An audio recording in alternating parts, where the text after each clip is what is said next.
Well, first, there's a number of things that they have to comply with. There are rules, regulations, policies, protocols, and procedures. In other words, they have their own company manuals, which they're trained under, and they have to comply with those. And they may have been violating those. And if you don't get the manuals, the procedures, and the policies book, how do you know whether they're violating their own rules? That's one of the things that you look at. Another thing that you can look at is the state laws. There are certain state laws that they have to comply with.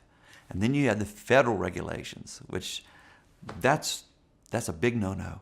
And many times we see that they're violating a federal rule or regulation.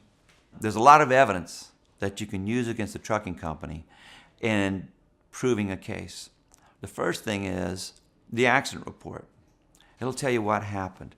You can look at the pictures of the vehicles. You can also use the evidence from the trucking company itself. In other words, they'll have a logbook of how long he's been driving.